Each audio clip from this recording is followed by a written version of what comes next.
It's January, it's 3 degrees and rainy, and I am in a convertible.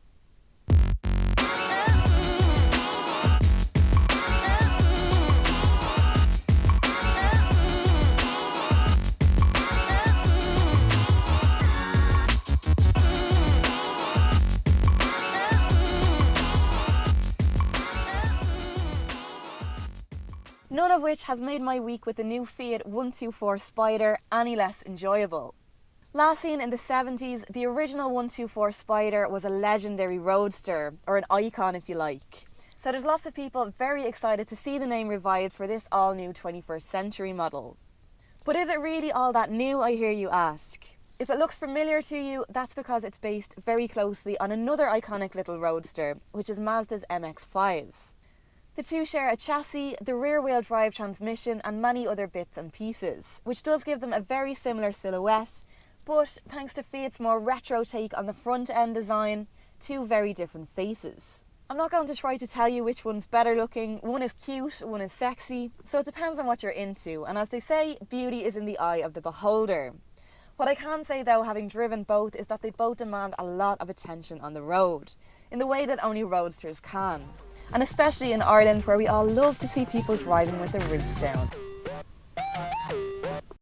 Inside the cabin is pretty much identical to that of the MX-5, which is mainly a positive thing.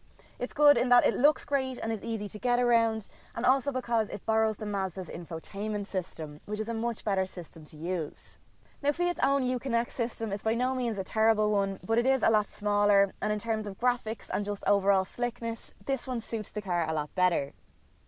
On the not so good side, it's got the same storage problems that the MX-5 and every other roadster has, in that you really need to be travelling very light. It does, however, have the bonus of an extra 10 litres of boot space. It's got the same roof folding mechanism too, which is a manual one. Now, I don't know if you're supposed to be able to do it from the driver's seat without turning around. I can't anyway without dislocating something, but maybe those with longer arms can. And while it's by no means difficult to do, it's definitely not something to attempt on the move. So check the forecast and make the call before you take off. This is where it really starts to differ from the MX-5. It's got a different engine for a start, and under the hood is a 1.4 litre turbo as opposed to Mazda's naturally aspirated 1.5. There's not a huge difference in horsepower between the two. This one has about 10 more at 140 HP.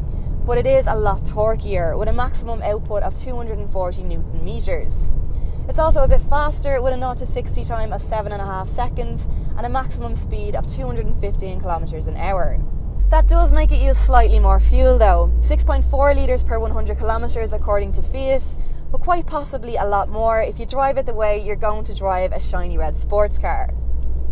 It goes without saying that it's great fun to drive. The rear-wheel drive and perfect balance you get from being at the dead centre of the car make for a pure back-to-basics roadster experience, and it just doesn't get old. As for which one is nicer to drive, I honestly couldn't say, because again, it's down to personal taste. They do handle very similarly, although the steering on this one is ever so slightly heavier, which does give a feeling of a little bit of extra control around corners. And you certainly do feel the power of all that extra torque. You can stay in higher gears for longer, and it's also noticeably quieter in the cabin, and that's thanks to the extra sound deadening that Fiat have put on board. Overall, I'd say that it's a bit better mannered and possibly a little bit more refined than the MX-5. But again, that can be a good or a bad thing depending on what you like. It does have a higher entry price at €31,500, although the entry-level Classica model does come pretty well kitted out. You've got Bluetooth touchscreen infotainment, air conditioning, a leather-covered steering wheel, alloy wheels, and some impressive safety features as standard, including cruise control with a speed limiter and voice control for that infotainment. Mid-spec Lusso adds larger wheels, heated leather seats, a reversing camera, sat-nav and 3D maps.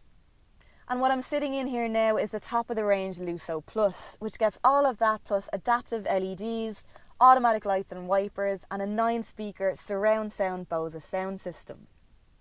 It's always nice to have options, even in a segment as niche as this one. And if you're lucky enough to be in the market for a no-frills, affordable, everyday sports car, then you simply have to take the Spider for a spin.